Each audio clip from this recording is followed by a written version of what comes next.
What's going on, y'all? Welcome to another episode of NJ Healthy Heat, the podcast. I'm here with Matt Rieger. He's a mental performance coach. He's worked with professional athletes, D1 athletes, youth athletes, high school athletes across the board. We're here to talk today specifically about mental performance in the game of baseball. So if that's something that you're interested in, stay tuned. We've got a really great episode coming forth with a ton of information that you can use not only if you're a player, but you're a parent of a player or even a coach. So stick around. There's going to be a ton of information.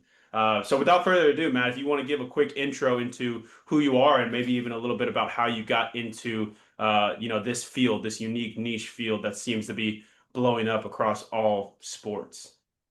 Yeah, definitely to start into the last 4 or 5 years. If there's one, I don't want to call it a benefit of COVID, but it definitely made a big part where people went and played a lot more attention on their mental side and mental health in general, but then mental performance. So yeah, for myself, I kind of went down the road of what do I want to do? That question that everyone gets asked before college. Didn't really know. I actually took a gap year between high school and college to figure that out and kind of came to some key things of wanting to help people, love listening to people's stories, and finding a way to kind of get into that and hear more stories. So that was the crux of how can I do that, and kind of landed on psychology. Thought I wanted to go on the clinical side, and then people kept recommending for myself, being from Connecticut, Springfield College, in Massachusetts. Looked on their website and like saw sports psychology, mental performance. So that kind of piqued the interest of like, oh, I can help people in sport. For me, my main sport was baseball, as well. So played all the way through high school, and then was going to play in college. Ended up tearing my labrum. I was a lefty pitching. So that went and kind of ended that where tried to play, but by the time that we were kind of back, I was back at least. It wasn't there where you were at the point you were before. So decided to stop there. And that played a role into kind of also wanting to go into the field of, the mental side of recovery and rehab is a big thing.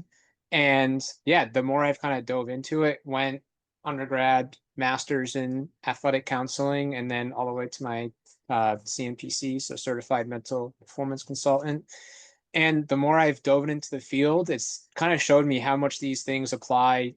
I don't know, today we're talking mainly sport, but just in life in general, and how much of these things just apply to everyday life, since everything we ultimately do is a performance. And these things help with just lifestyle habits to kind of help you kind of go and achieve what you're looking for out of your own life. So, So when it yeah. comes to like the mental side of baseball, then why is it that you feel like you have a need to learn as much as you can to help as many people as you can for this specific thing? Why not become a coach who's working on the physical stuff? What about the mental side of the game spoke to you? The mental side is something where you get to understand how people are thinking, and you have to, like I said, hear their story to be able to go and work with them. The physical side, obviously, you build rapport, you work with them, you see their development. But on the mental side, you really get to hear their stories and what they're going through. And all of it's always different of kind of what someone's going through. There's similarities, but their unique story is always a little bit different of what's going on and what got them there. So for baseball in particular, I mean, every like the classic saying of 90% mental, it's a game of failure, all that above, right? But it's also an interesting sport because it is a team sport, but it gets so individualized because of the nature of it. If you're a pitcher, you're essentially whatever 40, 50 feet away from the closest player. You're on a pedestal because you're on a mound that's up higher. So you're kind of on your own island and you're going and performing. And then same thing if you're a position player, you're further away. And then there's also just a lot of breaks in between the action. If you're a pitcher, you're going to go and throw for, if it's multiple innings, 10 or so minutes. Then you have 5, 10, 15 minutes of a break, and then you have to come back and restart and go again. Same thing with hitting. You might have 30 minutes to an hour before you go and hit again. So if you don't have a great at bat, you have to find ways to not let that get to the field or carry over to the next at bat. Where in other sports, it's much faster, it's much quicker. Where, okay, if I miss a shot in basketball, it's right away to the next play, right away to having it take place. So with baseball, it becomes a lot more waiting, which in today's day and age, we do not do well with more time kind of with our own thoughts. So that's why baseball becomes much more like a mental game um, as we continue to get to higher levels. Definitely. I'm a big believer in it. For those that are listening that don't know, I actually had the yips and went through a mental performance anxiety spell throughout my professional career at the back end. So I'm very, very interested and excited to talk more about this, maybe even diagnose myself and try to Yeah. figure out where it all went wrong. But when you're I guess when you're getting started with a kid, right, and a kid finally feels vulnerable enough to ask for help and say, like, look, I need somebody here. I know that something's not off in my mind. I do all the stuff in the gym. I hit well in the game. I throw my bullpens well, but when I get out there, I just don't know. Like, where does it all start? They come to you on day one. What does a conversation look like to understand who that player is, and how do you go about helping them? Yeah, so the first start, and I always tell them that this is going to be a collaborative process. I don't want to be the person to tell you what to do because they already have, especially if they're a youth athlete or even college and pro, like they probably have a lot of voices in their head already telling them what to do.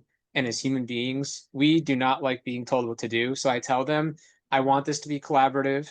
I want this to be us working together. And I'm going to be asking you a lot of questions about what's going on. And some of them might be kind of dumb questions that are pretty obvious, but I want to get you to think about what's happening a little bit deeper because I'm big on a strengths based approach. Of like they have the answer inside of them. We want to be able to extract that from them with them figuring it out for themselves to then be able to go and then create what they already do super well with routines or habits and provide a little bit more context to personalize it for themselves.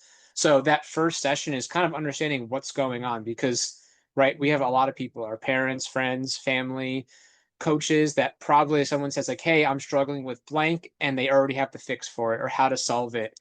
So it provides them a space to be able to non-judgmentally just talk about what's going on and actually work through it in their minds rather than they say something and someone's like, oh, well, did you do this? Because that's kind of where it gets it separates it from what they normally experience. So that first one is really understanding what's going on and then helping them understand kind of how the brain's working in those situations. So, I mean, if we take, we'll call it anxiety as a big one that many people might experience, we're kind of understanding like, hey, what's happening? So, anxiety is the what of it. Then we want to see when it's taking place because now situationally different things might cause some of that anxiety.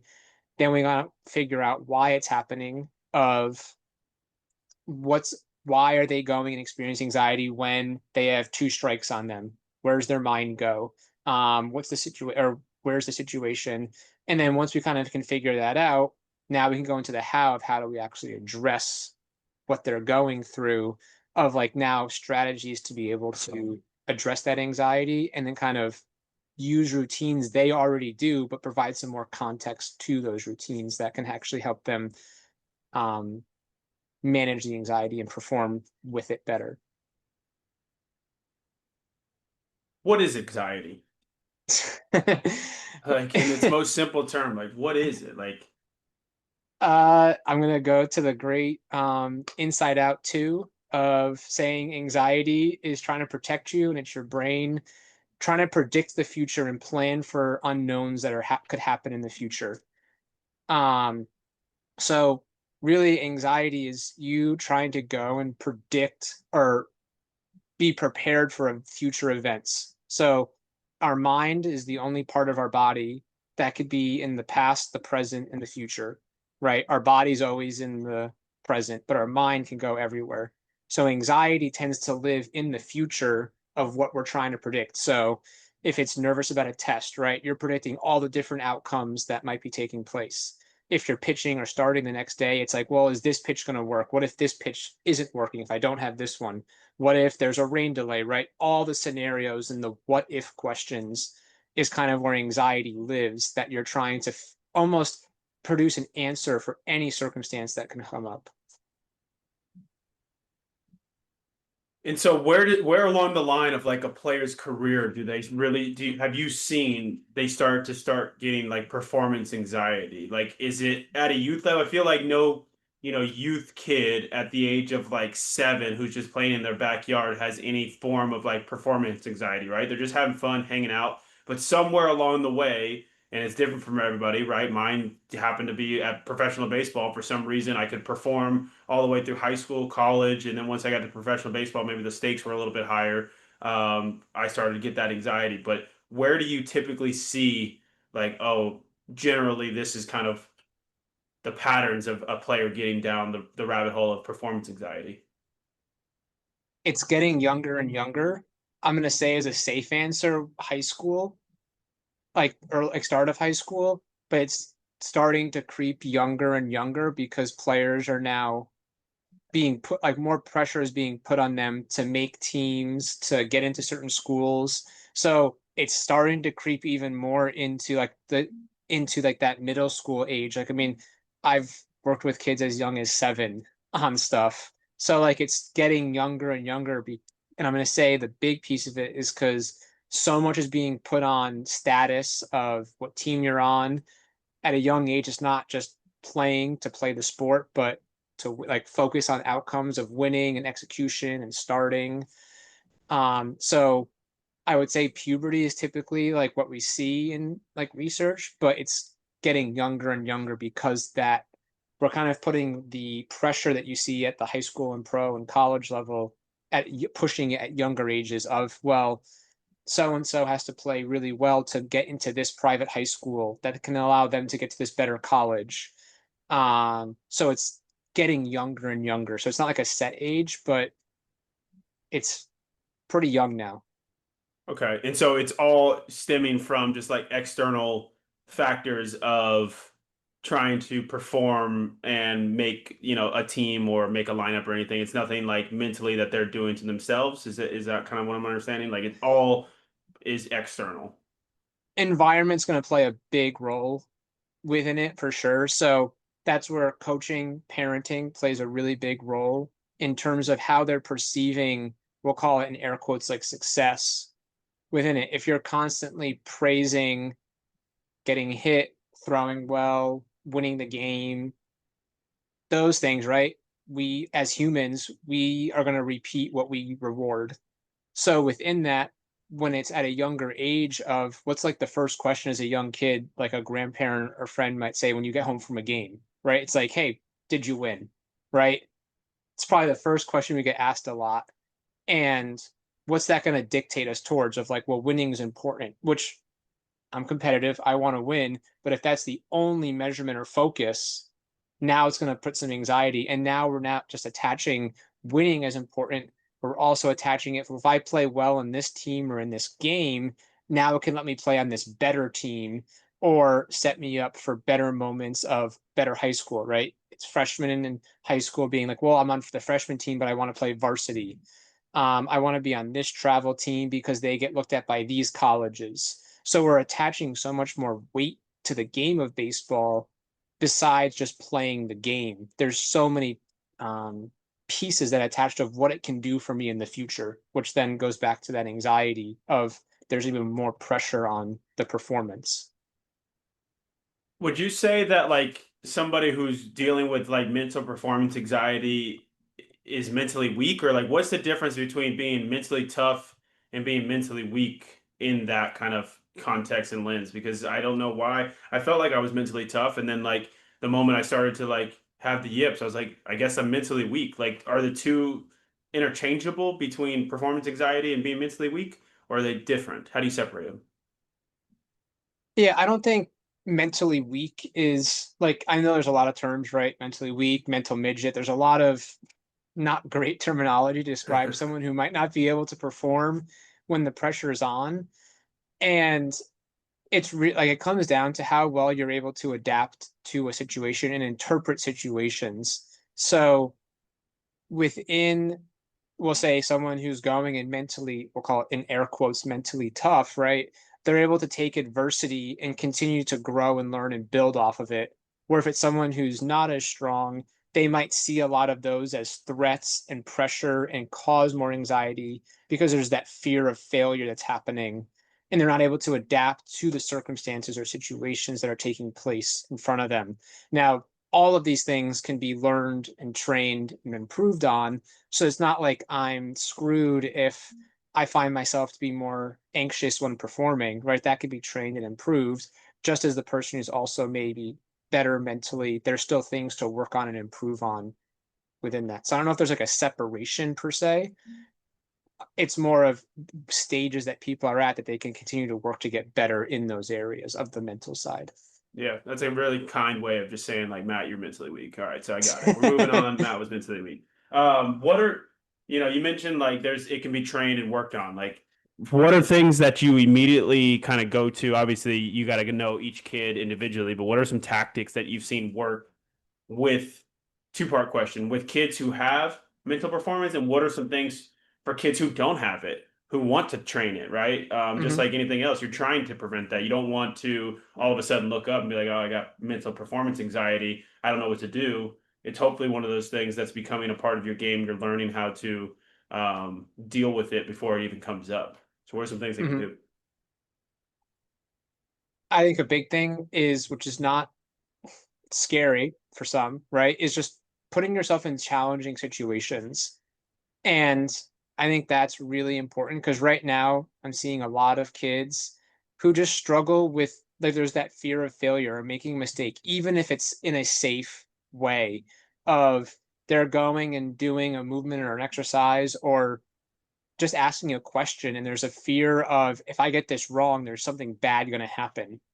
And it limits their opportunities because they're not willing to go and try something or get it wrong. So I think like doing challenging things, and that could be as simple as like talking to someone that you don't know. That could be, you know, starting a workout even if you don't want to do it, right? Like different things, or while doing a workout, putting on the extra weight that you might not be able to do, but seeing how well you can do, and then potentially even failing or doing reps or say like body weight positions to failure and pushing yourself through of how long you can hold and deal with that like uncomfortableness, because that's ultimately what we're going to be feeling in pressure moments in games. So putting yourself out there and taking risks that are safe. And that's what sports are supposed to be, right? Like sports are inherently advertised as team building and learning skills and a safe place to make mistakes, because if you miss a ground ball, right, like it's not the end of the world. It might feel like it's the end of the world, but it's supposed to be a safe place to learn these skills to then go and improve and get better. But we're taking these moments of sport and making it life or death and thinking like now is the end all be all if I don't get a hit. Or we're even seeing it where it's, hey, I went 2 for 4 today and I had a bad game because like I got out twice. Like we're seeing such a perfectionist. So like putting yourself in situations to fail. And then I would also say having like a sense of curiosity in what you're trying to do to continue to go and get better and continue to like learn about what's happening. I'm sure you can attest, no matter what stage of life you're at, we're always learning and taking in information. And the kid that's able to ask questions and be engaged with it makes a coach's job easier. They're going to learn more, and they're also going to get more out of it because there's a genuine interest and curiosity of improving what they're trying to get better at. So, working till failure in like working sets in the gym. Um, that's great when you're by yourself. You can do that in a team atmosphere. What about the kid who is at one of these, high-end high schools or colleges, and you're fighting for a spot and it's the fall and you don't really have that time to try and make, um, mistakes. You're fighting for a job. And so Right. like there is no safe environment in your own mind. How do you create a Right. space where you can like train and work on that? Because then you're ultimately just in a 365-year long environment of like I can't fail. Like, there is no form of me failing Mhm. here. Yeah. So this is where awareness of yourself comes into play. And that's why, like, for anything we do, self awareness is, I guess, another key or skill that we can continue to work on, but we can then create what helps us go and perform well of things that are in our control. So I'm sure a lot of us, especially in the baseball community, have heard of like the sayings of like quality at bats, right? Like it's taking away hits, and some people smirk at it, some people love it, some people don't. So something I'll do with athletes, if they're struggling to like define success, is like we can define success in our own terms and definitions, right? Like essentially, if we let other people do it for us, it's things out of our control.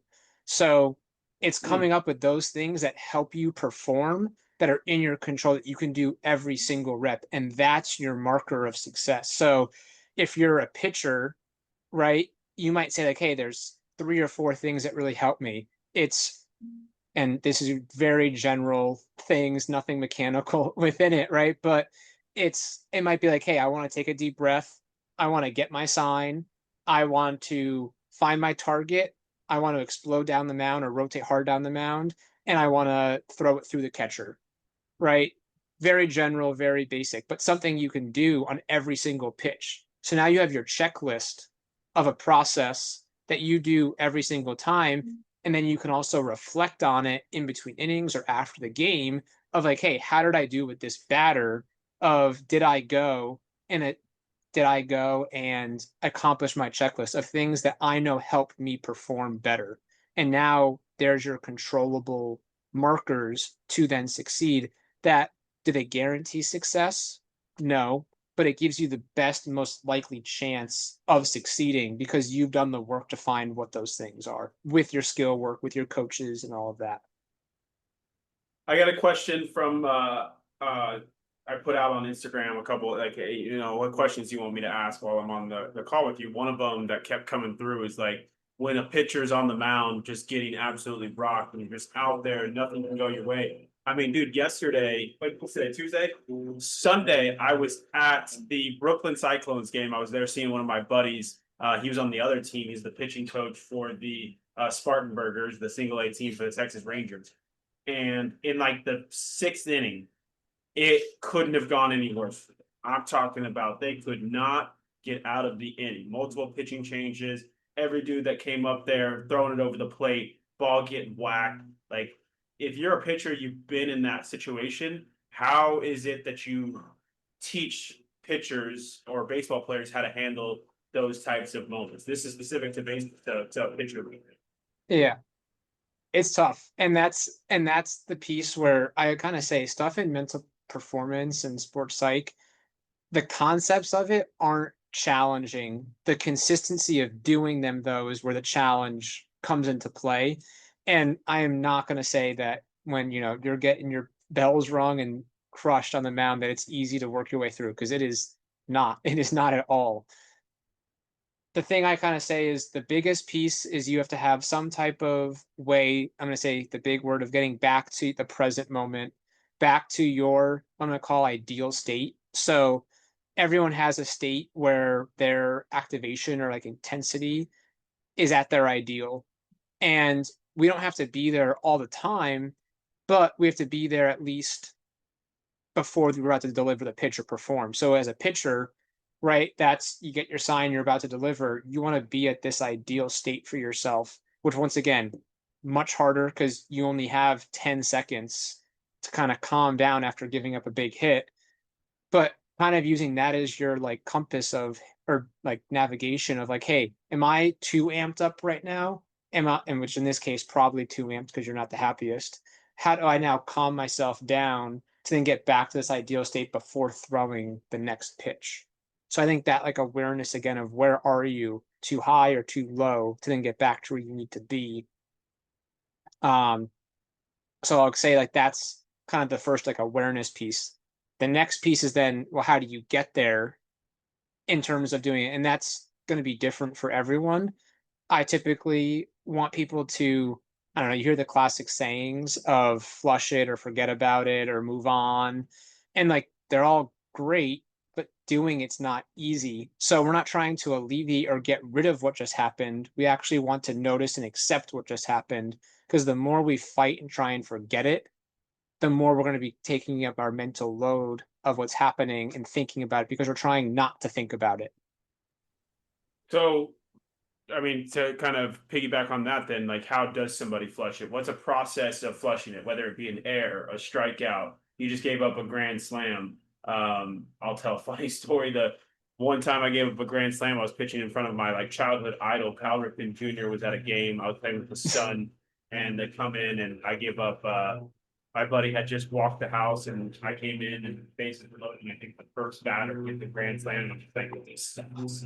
And from that Yeah. point on, like the game was over.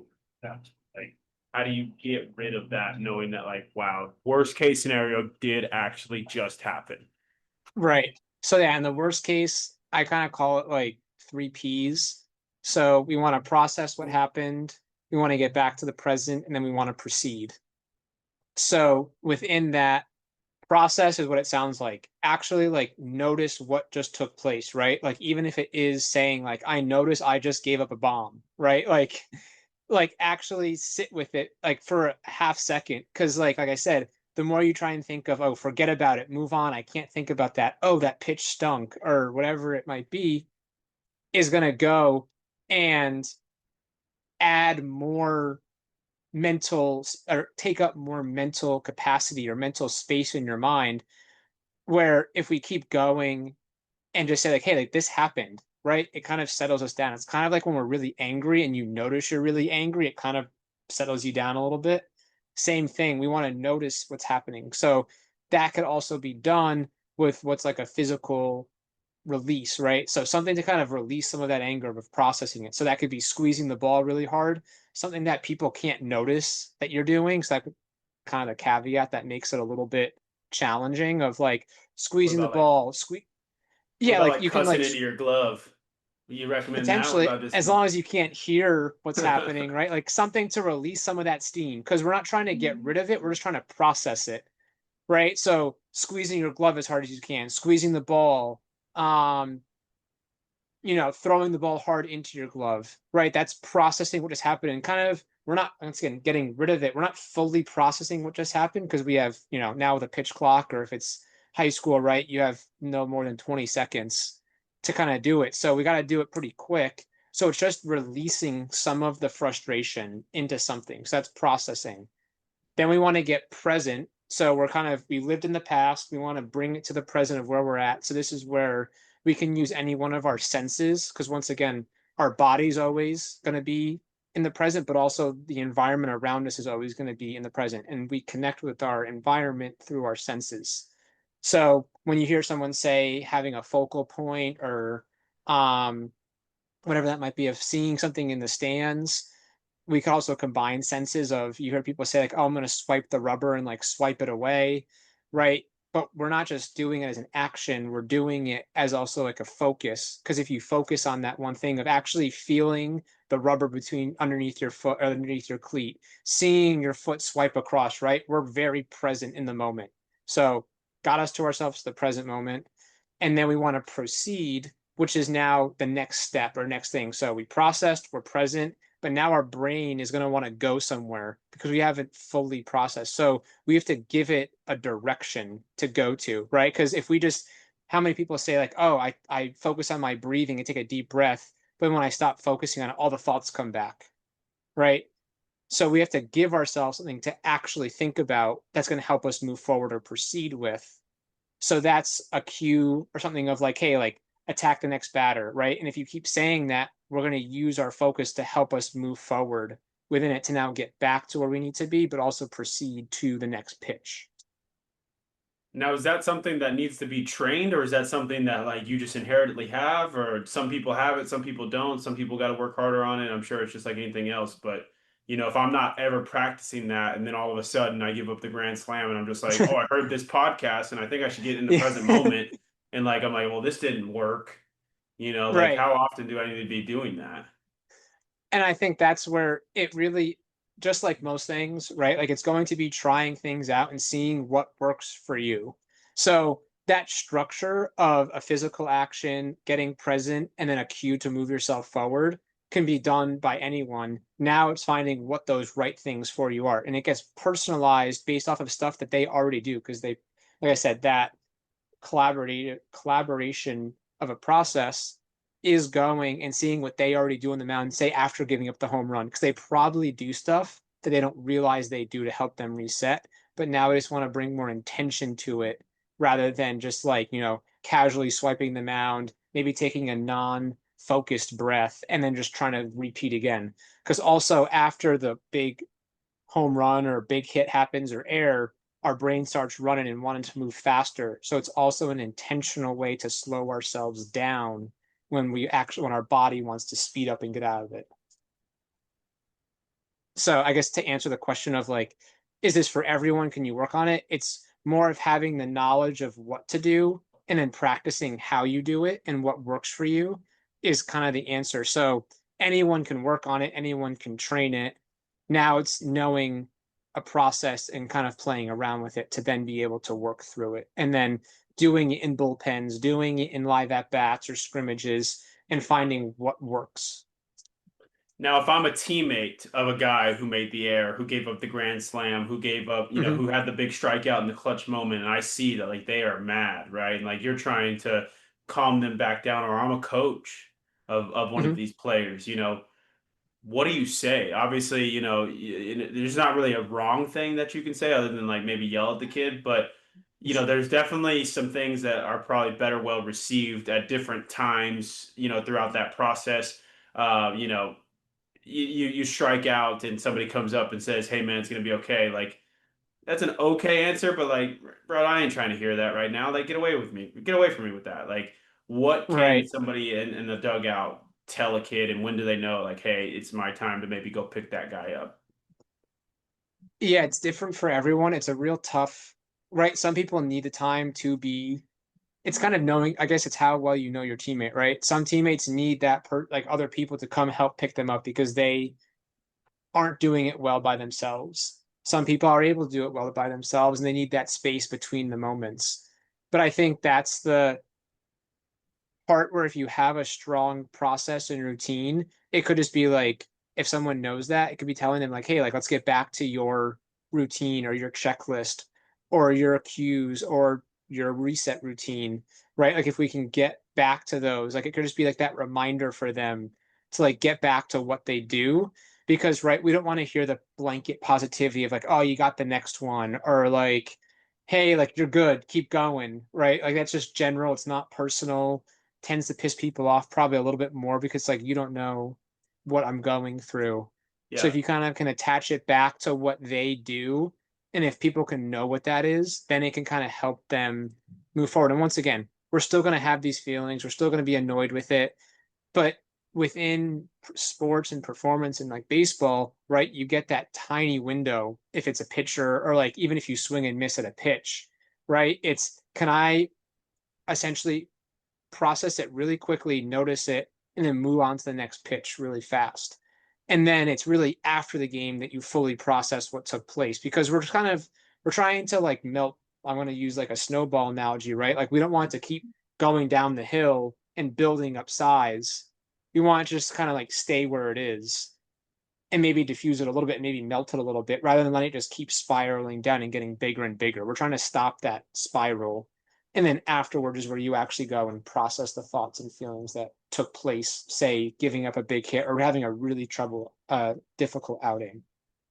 Now that's about, handling adversity and some circumstances in a game. What about like pre-game anxiety? What about night before a big game and feeling yourself Mm-hmm. kind of feeling some type of way, and then game day comes through, and all day you've got this queasiness in your stomach, and that you've got this big game coming up, or you're pitching in the big game, or whatever, your team needs you, whatever it may be. How do you diffuse that a little bit throughout the day?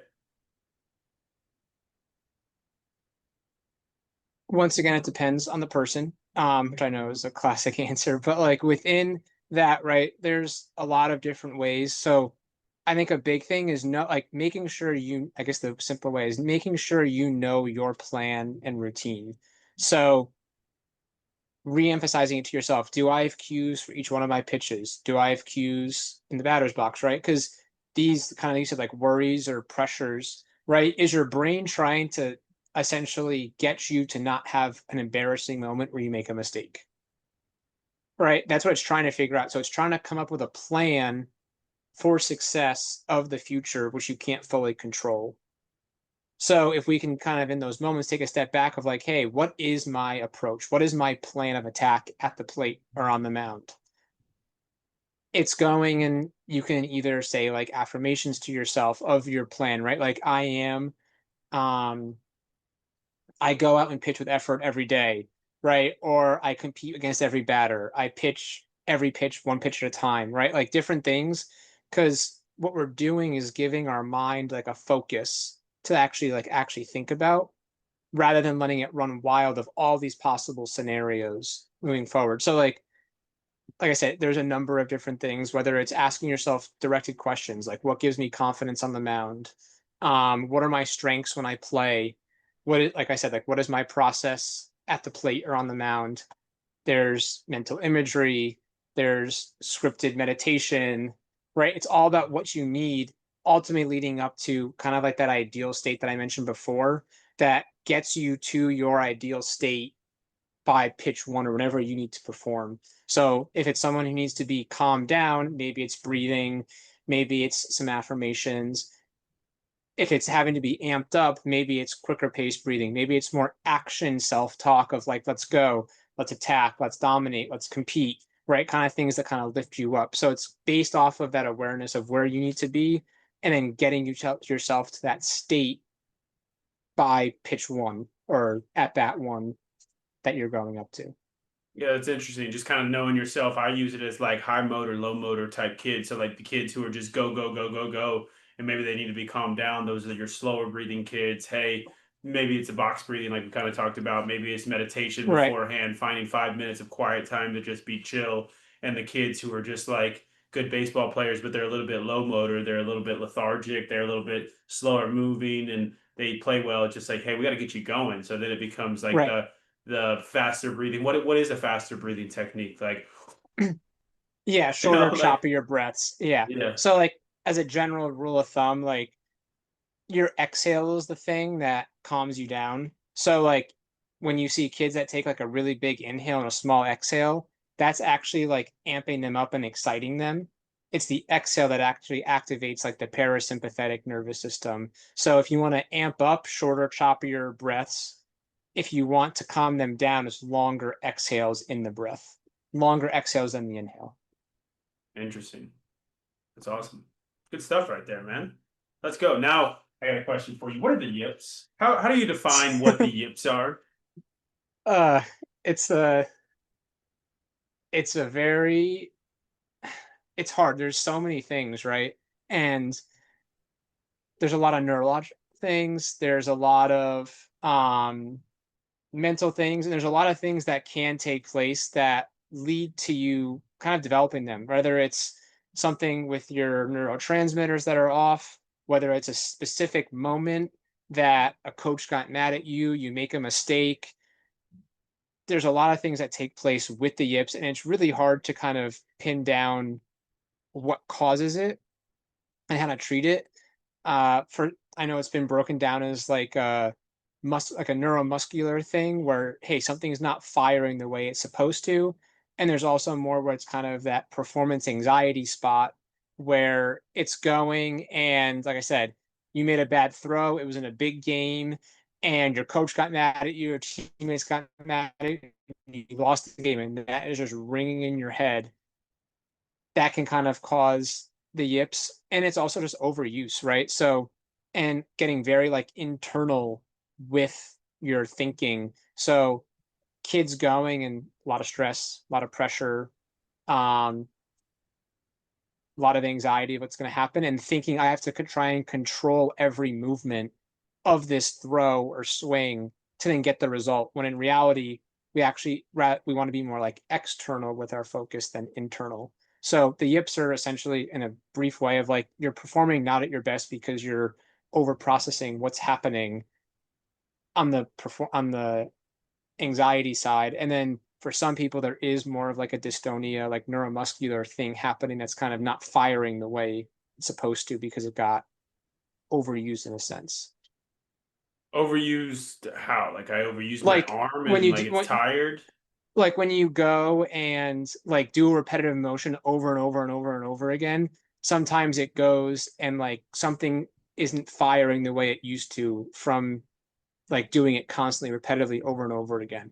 Like within that. So, like I said, it's such a broad top like range of things that can kind of cause it and do it. And there's way more depth that I'm not fully like aware of just because it's such a big piece that a big thing that can go and cause it. I work more on like the kid who like you kind of said yourself, hey, I remember the time that it happened, the throw that I did it on, the reactions that people had, and like I need to work through that because I'm still letting that impact my performance. That's kind of where like I would work with someone where if Let's someone's get to having it. Let's diagnose it real quick. I'll tell you exactly what it is, and then we'll have a conversation about it and like what you would recommend as my, personal mental performance coach right here. So I'm in Greensboro, North Carolina, and we're playing the Greensboro Grasshoppers, and I get called into the game.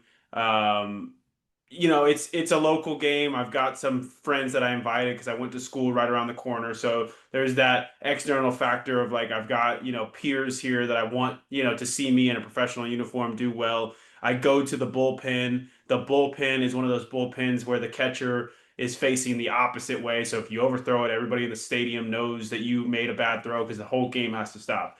That is right. essentially what happened.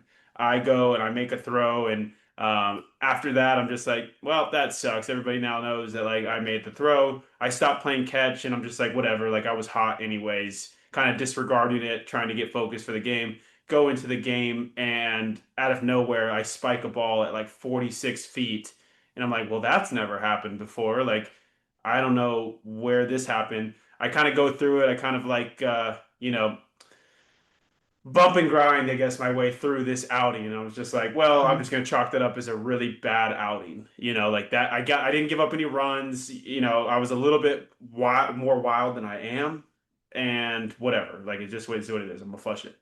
The very next day, I go out to play like routine catch, and I can't hit my guy anywhere close to the chest. I'm talking about I'm Mm. throwing balls up and to the right, down and to the left, down and to the right. I'm like, dude, what just happened? And then for the next, 2 months, I just bump and grind my way through the rest of the season. Mhm. And I never really figure it out. I end up playing catch in the bullpen prior to going into the game with it's called a throwing sock. I got to the point Mhm. where I didn't even want to play catch with my catcher before the game because there was no point.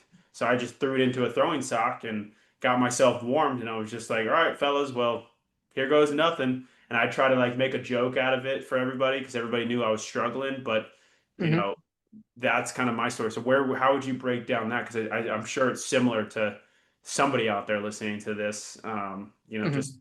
getting the yips and don't know how to play catch anymore. Right. So I'm like I said, it's gonna be quiet. So I'm gonna ask you a couple more questions based Go off ahead. of Yeah, get with me. that. So when common things that people kind of report is sometimes like numbness in the fingers, like not feeling like the arm feeling like a noodle or like very like just disconnected from the body. Um, any of that take place? Yeah, couldn't feel the ball come out of my hand. Like it would just Okay. like zoop. It would just like Yep. I would use the term yip. It would just yip out of my hand. I'd be like, well, that's not normally what happens. And then sometimes I would feel myself just like hold on to the ball way too long. I'd be like, well, I normally release it here, and for whatever reason, my body's not letting it go, and now I'm like Right. short arming it and yipping it into the ground. Right. Okay. And then when this was happening, so we'll say, were you more internally or externally focused? So internal is like what your body's feeling like, your thoughts, your feelings. External is like the environment around you. I think external, I think it was more so like, dude, this maybe it's internal. I don't know. I'm gonna explain it to you and you tell me what it is. I was like, dude, this is super embarrassing. Like, I'm a professional athlete. I'm getting, on a field with other professional athletes and I can't even pitch. I'm hitting guys, their livelihoods are on the line because I can't throw a ball. These guys behind me are probably snickering. The coaches are probably like, well, we can't use Matt. He can't throw a freaking baseball. That I know that's getting reported up The fans don't, and I'm thinking about the thousands of fans that are just like, what the hell Mhm. am I watching? And so I would say that's how I felt. Now, I don't know if that's external because I'm worried about the external people, or if that's internal because those are the thoughts going on in my head. So how would you say More that? internal because that's like the pressure you were putting on the throw itself. Okay. So like that's like the internal thoughts, or like the pressure of the throw that you were about to make, and then putting all of the weight on that throw itself. Yeah. Um, and then But it were wasn't there every any? throw. It wasn't every That throw. was my That's next. like That the was my next question. Were there certain pitches that you were able to throw fine? I threw sliders perfectly fine, and there were times when I would feel good and I would start to have my fastball command, and then all of a sudden a pitch would come by and I'd be like, all right, don't think about that pitch. Like that was just one. You've thrown five really good ones. That was just one. And then I would throw another one. I'd be like, God dang it, Right. dude. Like, what's happening here? So what made the slider a good pitch? Like what made the slider? Like what were you focusing on the slider? Still just grip it and rip it. And then at one point it was just like an overconfidence of like, I literally can throw this because I literally have to throw this because this other pitch is no longer usable for Right. me. And so this pitch works and I know it works and I'm just going to keep going. So I just got way more confident with that pitch because of the lack of confidence in the other pitch. I feel like Okay. the scale tipped. Yep. Okay. So with the slider, are you much more focused on like the sense of the ball on your fingers because you are like ripping off the seam more? I mean, I had more of a focal point, I guess. Like every time I throw a slider, I was throwing it to a right-handed hitter. I throw it at his Hmm. front hip, or his belt buckle, depending on if I wanted it in or out.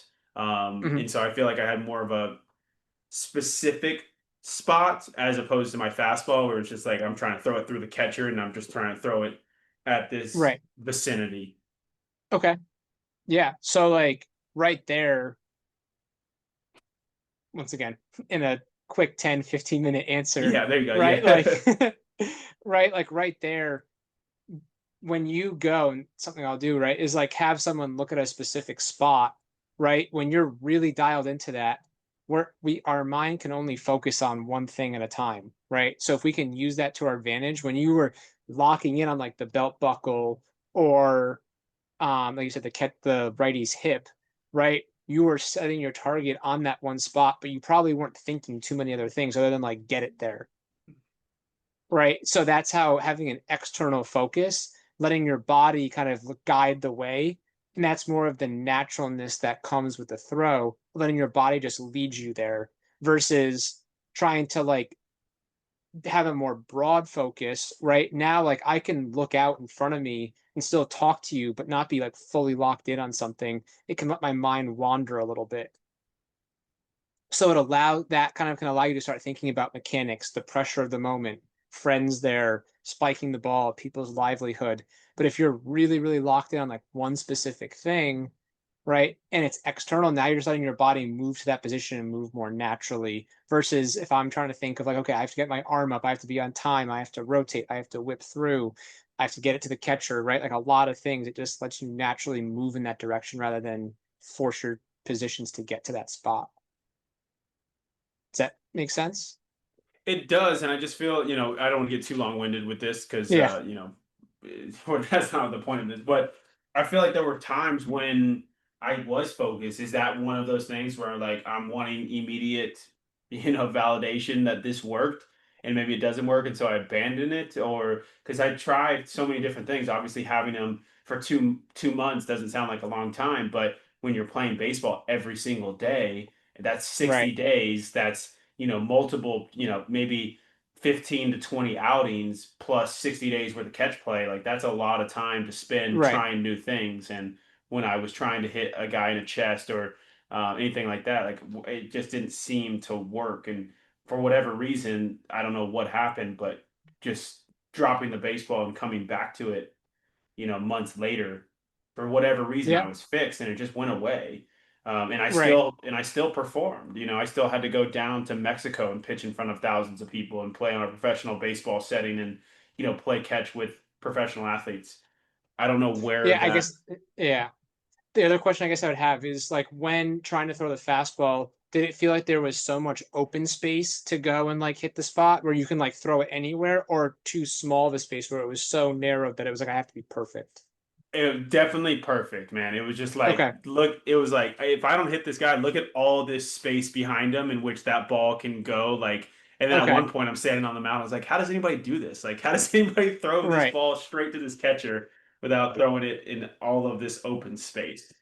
Right. So that's where potentially doing some like drills of like almost like a camera. I know like now phones is a camera, but like almost like looking at something and like starting out broad and then trying to like almost like a camera would like zoom into like a specific part of it. Because now like right, we're closing the possibilities of where the ball can go. And it's helping you kind of work on your broad focus externally and then narrow focus externally. Okay. So yeah, I've seen some stuff that like I trained at the Texas baseball range. They had these like circle nets, big old circle nets that you could throw to, and then as the ball got closer and closer, the net kind of narrowed in smaller and smaller, and there was like three sections worth of net. So first round, I guess I could have thrown through that big net, and then once I felt comfortable through that, insert the second net so it has to pass through two, then finally insert that third where it has to pass through all three. Right. And that's the Yeah. thing, like with it, it's all personal for everyone, right? Some people it's imagery, some people it's breathing, some people it's the feel of the ball out of the hand that like they get it. Like that's why I asked about a certain pitch. Like it's ironic, but the people I've worked with have found that they're able to still throw their slider because there's like a certain feel with the ball off of their hand on the slider that they're able to like get and repeat. And that's also what they lose with the fastball is they don't feel the ball as well in their hand. So like the slider actually puts more emphasis on like pressure points, so like they actually feel it more of the ball coming out. So Mm.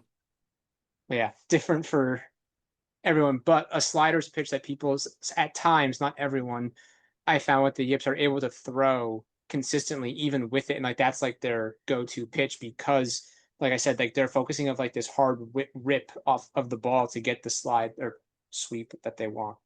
Yeah. Last question here. What can parents do? You know, they've got a kid, they want the best for their kid wants the best for themselves, and they're starting to struggle, and their batting average is going into the tank. Their ERA is going through the roof. They're not performing the way that they used to, and everybody's hitting the panic button, like what's happening? Like, what can a parent do to help, reorganize their child's thoughts and, put them back on the track, essentially? I would say the biggest thing is letting the kid know that their love and support is not based off their performance. That the kid has a stable, loving place that they can go to even when everything else feels super chaotic because right, school probably has a lot of things, friends, sports, right? But if they're going to an environment where they're hearing it again and even more of the importance of playing well, and it's unstable and like they feel like love or support is coming based off their performance, now they're going to put even more pressure on themselves to then perform. So if a parent or relative can go and like make sure that they are still providing that support and love and care for them regardless of outcome plays a massive role because even if you're a high school athlete or a middle school athlete or college and parents think like oh they don't care what I think, like they do. They care a lot about, even if they don't want to admit it, they care a lot about how you perceive them and they want that stability from their parents or from their caregiver of what's going on. So I would say that's like the biggest thing. Because if, right, once again, the question, did you win today? Did you get any hits today? How many strikeouts did you have? Whatever it is. Or if you're the parent who your kid makes a mistake and they start pacing around the outfield or around the fence because they're pissed about what has happened, right? Like, what do you think your kid's going to see and think once that happens? Like, oh, I can't make a mistake and let my parents down. Or it's the my parents are spending so much money and I'm not playing well. I'm wasting their time and their money. So it's like showing that you are doing that because you care for them and you want them to do it for themselves. I would say is the biggest piece of advice because that stability piece is going to help them perform because a lot of kids unfortunately kind of come and say like yeah like I don't want to let my parents down, and that's middle schoolers, high schoolers, college athletes, whoever that is. saying that. So like for parents, the note is like your kids do care and see how you respond to their performance. Man, you dropped a ton of great information, ton of great knowledge today. I really appreciate you taking time and going through this. There's a lot of families and kids out there who you probably just helped. Um, yeah. So where can people learn more about you? Where what are your social media tags? How do people follow you? How do they get in contact with you? Yeah, so for social media, the main one's linked Instagram. So it's M Rieger at M Rieger Mental Performance on Instagram, and then for I guess parents probably more on LinkedIn is Matt Rieger within that. So those are like the two main ones to be able to get in contact with me. And then I'll always post different quotes or kind of thoughts within those platforms, then kind of go and help for like some performance tips. Great. If you guys are listening to this on any form, Spotify, Apple Music, YouTube, I'll drop his links in the comment section, or I guess the description section. You can follow him there. Any last words for anything here? No, the mental That's game it. is an important piece. So make sure you're training it just like all the other tools. And I appreciate you having me on. Let's go. Let's go. I appreciate everybody listening. If you're not already, go ahead and hit that subscribe button or that follow button. And we appreciate you as always. Until next time, this is your host, Matthew Della Rosa. Thank you.